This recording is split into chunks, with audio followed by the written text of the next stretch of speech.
Halo semua, selamat datang kembali di video saya. Pada video kali ini kita akan membahas tentang asam urat. Kita akan mempelajari bagaimana sih asam urat itu tercipta sehingga bisa menyebabkan rasa nyeri yang hebat di tubuh kita. Nah, nanti juga kita akan bahas bagaimana penanganannya dan apa yang bisa kita lakukan untuk meringankan gejala dari asam urat ini. Nah, sebelum kita masuk pembahasan, saya ingatkan sekali lagi bahwa semua video yang saya buat, termasuk video pada kali ini, adalah murni untuk tujuan pendidikan. Ya, ini bukan nasihat medis. Jadi kalau teman-teman membutuhkan nasihat medis, silakan pergi kepada orang yang ahli, yaitu dokter. Oke, kita masuk ke pembahasan. Asam urat. Asam urat adalah produk akhir dari pemecahan purin. Ya, purin. Nah, inilah dia yang menyebabkan kita itu punya asam urat di dalam tubuh kita. Jadi purin itu bisa kita dapatkan dari dalam tubuh, endogen. Purin endogen itu adalah purin yang tercipta karena sel-sel dalam tubuh kita pecah. Ya, purin yang tercipta dari pemecahan sel-sel tubuh, metabolisme sel-sel tubuh. Yang kedua adalah purin eksogen. Purin eksogen ini yang paling banyak memasukkan purin ke dalam tubuh kita, yaitu dari makanan. Ya, purin eksogen ini 70-80%. Jadi purin yang ada dalam tubuh kita itu 70-80% itu adalah dari makanan.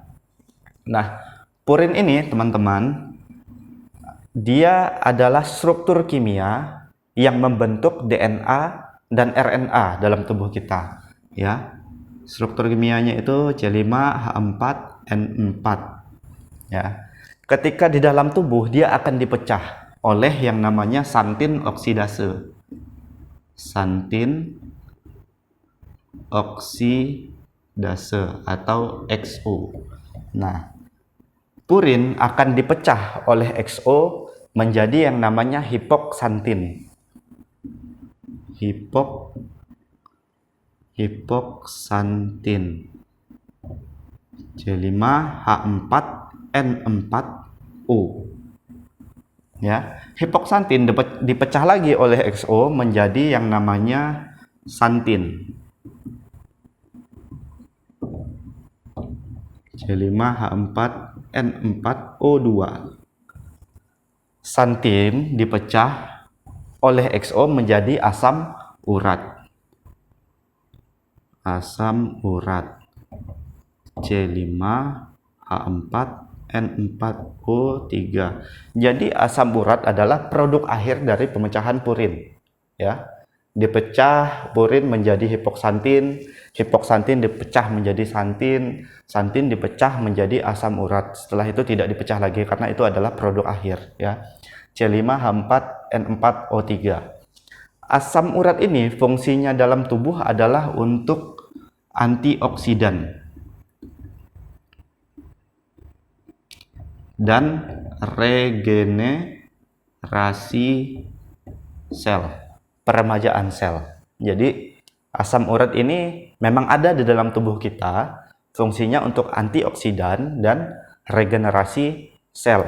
Ya, normalnya asam urat kita itu kadarnya 3,4 sampai 7,0 mg per dl. Itu untuk laki-laki. Kalau untuk perempuan dia 2,4 sampai 6,0 mg per dl. Kenapa kok perempuan lebih rendah daripada laki-laki? Karena ginjal perempuan itu lebih baik untuk mengeluarkan asam urat dibanding laki-laki. Karena mereka punya kadar estrogen yang lebih tinggi. Ya, jadi asam urat itu akan dikeluarkan melalui dua cara. Yang pertama melalui feses, melalui tinja dari usus. Yang kedua melalui urin, melalui air kencing yang diproduksi oleh ginjal. Nah, ginjal menyaring asam urat dikeluarkan bersama urin. Ginjal perempuan lebih baik daripada ginjal laki-laki karena kadar estrogen mereka lebih tinggi, sehingga kadar asam urat pada perempuan itu lebih rendah ya. Urin itu 70% sampai 80%. Jadi 80% asam urat itu dikeluarkan bersama dengan urin. Oke. Ini adalah nilai normal dari asam urat. Masalah akan muncul bila kadarnya menjadi lebih tinggi daripada normal. Ada 3 kemungkinan yang bisa mengakibatkan kadar asam urat kita lebih tinggi daripada normal. Yang pertama adalah karena konsumsi purin yang berlebihan. Yang kedua, penurunan kemampuan ginjal untuk mengeluarkan asam urat, Yang ketiga adalah gabungan keduanya. Kita bahas yang pertama dulu, yaitu konsumsi purin yang berlebihan. Yang membawa kita ke pertama, purin eksogen. Purin yang kita dapatkan dari makanan. Nah, makanan apa sih yang tinggi purin? Yang diketahui sekarang itu makanan yang paling tinggi untuk kadar purinnya itu adalah theobromine. Namanya theobromine. Theobromine ini ditemukan di biji kakao. Biji kakao koko ya. Biji koko itu digunakan untuk membuat coklat ya. Ini 2300 mg per dl. Purinnya 2300 mg kadar purinnya. Yang kedua adalah jeroan. Jeroan itu bisa sapi, bisa kambing, bisa ayam ya. Usus, limpa, hati itu jeroan semua tuh, isi perut. Itu kadarnya 165 berkisar ya, masing-masing beda nih. Limpa kambing dan hati sapi itu beda. Tapi rentangnya adalah di 165 sampai 773 mg ya. 773 mg. Nah, ada juga ini yang paling terkenal nih, katanya orang asam urat tidak boleh mengkonsumsi emping katanya ya. Nah, emping itu dibuat dari biji melinjo ya, biji melinjo. Biji melinjo itu kadarnya itu 222 mg kadar purinnya. Nah, kita justru menghindari emping tapi tidak menghindari makanan. Ternyata makanan yang biasa kita makan itu kadar purinnya lebih tinggi. Misalnya itu ikan sarden. Ikan sarden itu punya kadar purin 480 mg. 480 mg. Lebih tinggi, jauh lebih tinggi daripada biji melinjo. Ada juga daun melinjo. Daun melinjo lebih tinggi daripada biji melinjo. Biasa daun melinjo ini dibikin untuk sayur gitu ya. Dilalap, dibikin sayur lodeh dan lain-lain. Daun melinjo. Kemudian yang lebih tinggi juga daripada biji melinjo adalah sayur bayam dan kangkung. Bayam atau kangkung ternyata lebih tinggi daripada biji melinjo. Nah, cuman kebanyakan kita tidak aware, kita tidak mau mencari lebih lanjut apa saja sih makanan yang mengandung purin yang tinggi, sehingga kita hanya menghindari, oh ya karena terkenalnya emping jangan makan emping gitu, jangan makan jeroan. Padahal ternyata masih banyak lagi makanan itu yang mengandung tinggi purin, lebih tinggi daripada biji melinjo. Saya tidak hafal ini masing-masing kadar purin makanan ini, tapi saya bikin artikel di website saya leorulino.com.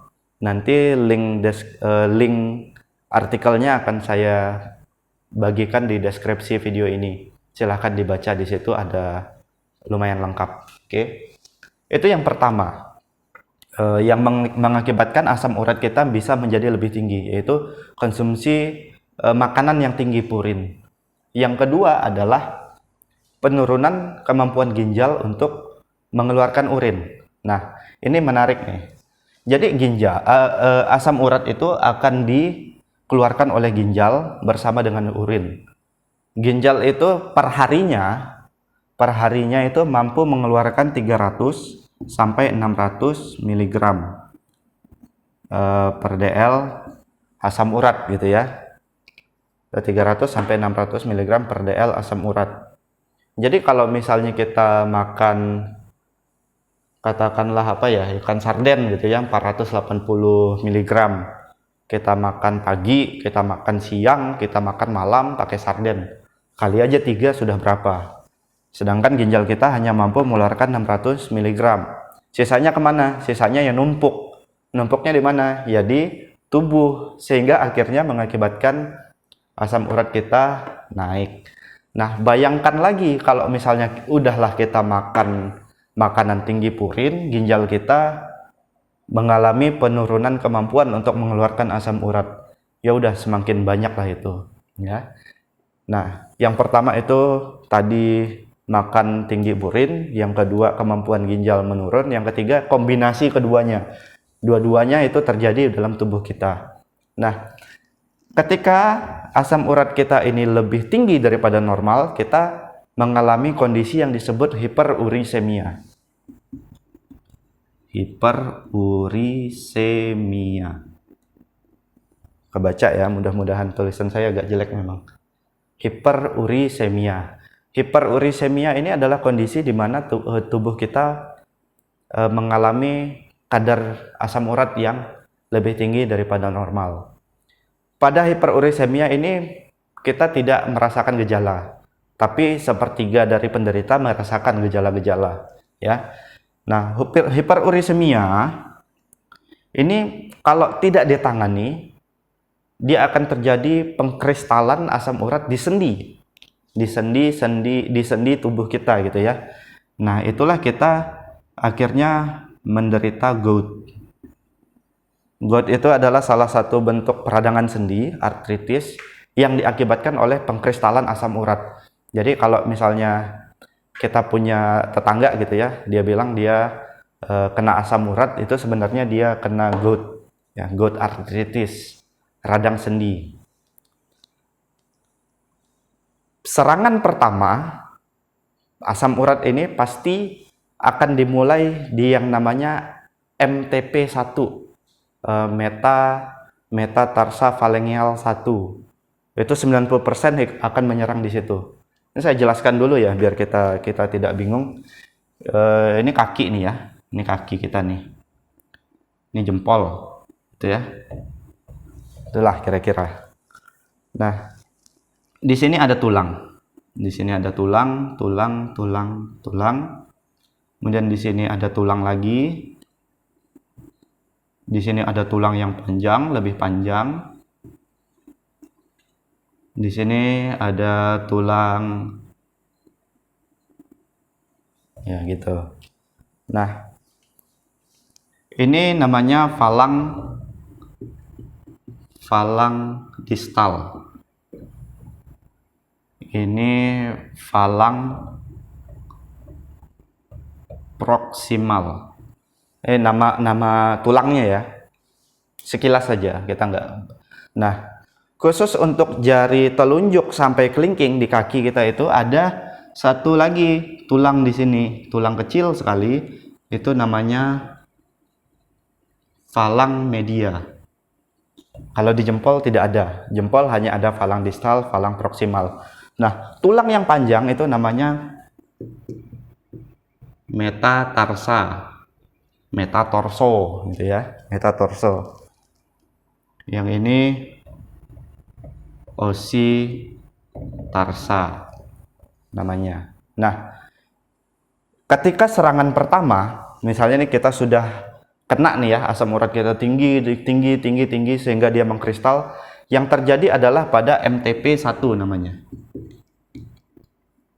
Metatorsophalangeal 1.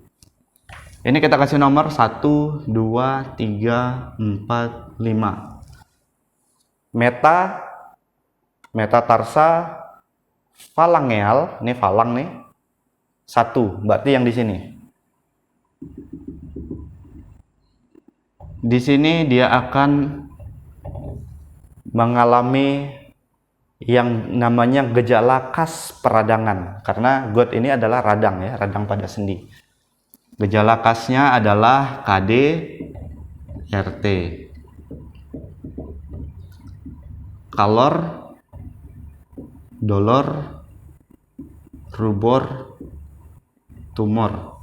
Penderita akan merasakan yang namanya panas di situ. Panas di daerah sini. Sudah panas dia nyeri. Sudah nyeri dia memerah, kemerahan ya, merah. Sudah merah dia bengkak. Bengkak. Serangan pertama itu kita sebut dengan GOUT akut. Serangan pertama, jadi panas, nyeri, merah, bengkak, nyeri sekali, bisa bertahan sampai berhari-hari. Nah, kemudian dia hilang mendadak, hilang tiba-tiba, hilang sendiri. Nah, kemudian tidak ada gejala yang muncul dalam rentang waktu 6 bulan sampai 2 tahun. 6 sampai 2 tahun, 6 bulan ya, 6 bulan sampai 2 tahun tidak ada gejala. Jadi bisa dia muncul gejala lagi di 6 bulan, bisa di bulan ke-8, bisa di 1 tahun setelahnya, bisa 2 tahun setelahnya. Nah, ketika serangan yang kedua muncul, dia tidak hanya di sini, tapi bisa juga di sendi-sendi yang lain. Misalnya di sendi-sendi di bagian telunjuk sampai kelingking, atau bisa juga di lutut, ya gitulah kira-kira. Nah, ketika ini tidak tertangani dengan baik, setelah 5 tahun dia menjadi GOUT kronis. GOUT kronis. Jadi GOUT ini sampai sekarang belum bisa disembuhkan ya, belum ada obat yang bisa menyembuhkan penyakit asam urat. Jadi kita hanya bisa memanajemen penyakit ini, jangan sampai kita sudahlah asam urat tidak mampu kita untuk mengatur kadar asam urat kita. Maka nanti saya akan kasih tips. Oke. Nah, inilah dia yang terjadi pada tubuh kita. Kenapa kok kita bisa mengembangkan asam urat? Kenapa kok kita bisa kena asam urat sih? Gitu. Kira-kira begitu. Oke. Saya kasih tips, setelah ini saya hapus dulu.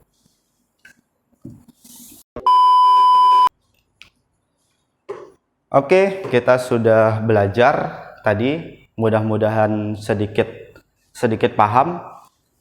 Nah, berikutnya saya akan kasih tips. Yang pertama adalah jangan minum obat sendiri. Jangan minum obat sendiri.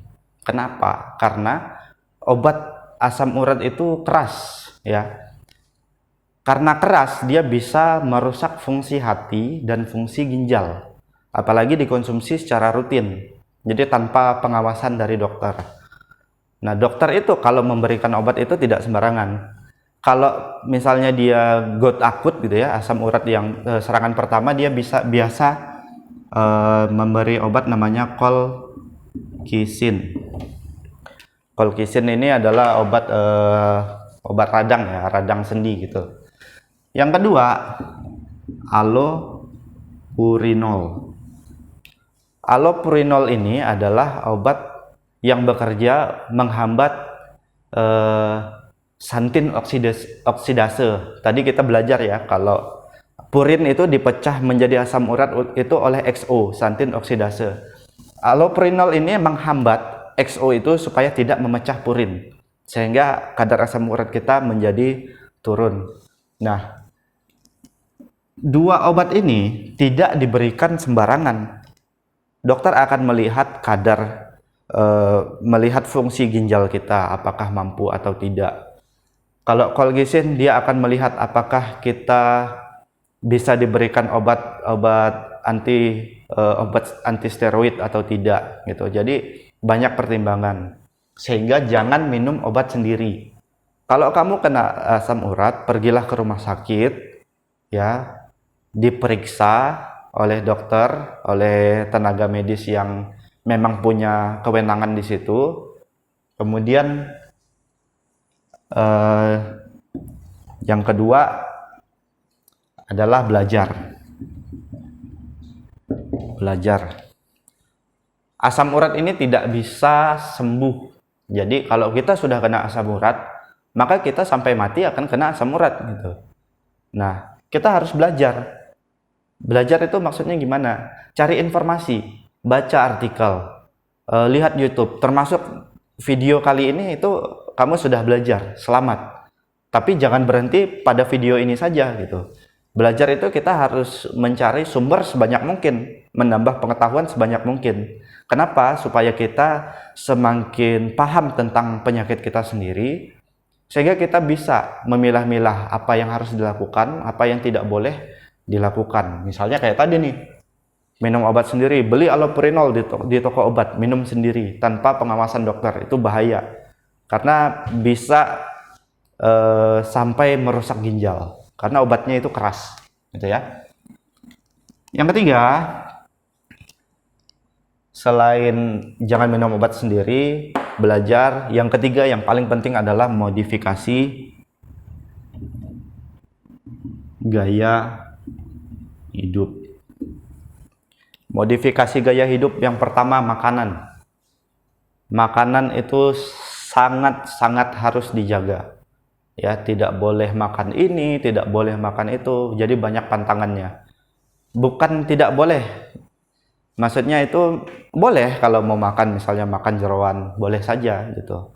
Tapi jangan kebanyakan dan jangan setiap hari atau seminggu sekali atau sebulan sekali.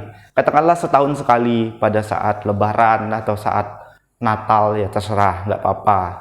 Tapi kalau sudah setiap hari itu namanya nantangin gitu ya, nantang gitu ya, udah kena lah ya. Modifikasi gaya hidup, rajin olahraga, pagi-pagi jogging atau jalan kaki. Terus kalau di taman itu biasa ada kerikil itu kan, apa untuk terapi itu ya, jalan di situ itu bisa juga membantu. Jadi jaga makanan, olahraga, itu modifikasi gaya hidup. Oke teman-teman, semoga video ini sedikit membantu, sedikit memberikan kita pemahaman tentang asam urat. Lebih kurangnya saya mohon maaf. Kalau misalnya ada yang ingin ditanyakan, sampaikan di kolom komentar, atau penjelasan saya mungkin ada yang salah, silahkan dikoreksi juga, nggak apa-apa. Oke, saya ingatkan juga bahwa saya sering membuat video seperti ini, video-video tentang penyakit dan lain-lain. Jika kamu tertarik dengan video ini, kalau kamu merasa video ini membantu, silahkan subscribe. Oke, terima kasih sudah menonton. Sampai jumpa di video selanjutnya.